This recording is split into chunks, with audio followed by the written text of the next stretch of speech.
si tous les Nigériens ont consenti l'effort de rester debout pour résister face à l'agression extérieure, il est évident que le moment est venu pour que, effectivement, ensemble, nous puissions nous mettre à la tâche pour la production nationale.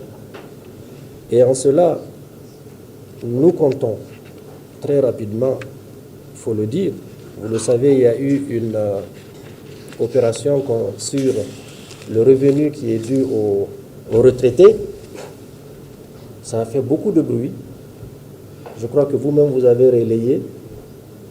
Mais c'était nécessaire de faire cette opération parce que nous nous sommes rendus compte qu'il y a eu des retraités fictifs.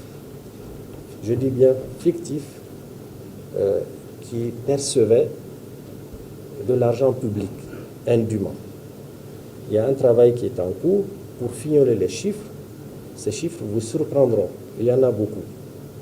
J'ai reçu ici même les centrales syndicales il y a quelques semaines.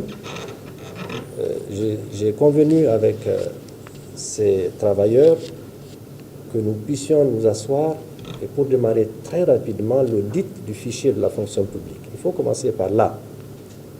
Il faut que l'État sache, évidemment, combien y a-t-il effectivement des travailleurs.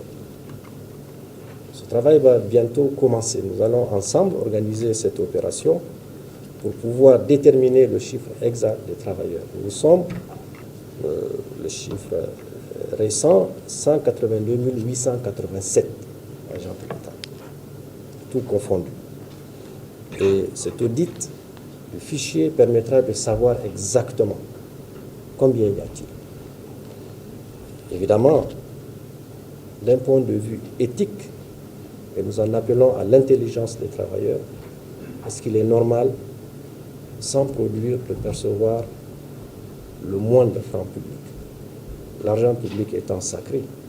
Et d'ailleurs, le travail, c'est même la valeur indispensable de l'être humain. Nous savons que les Nigériens sont dignes. Nous savons qu'ils vont très rapidement se remettre au travail. Et c'est à cela que nous attendons toutes ces mesures qui sont prises. C'est pour favoriser cet élan qui est attendu de tous.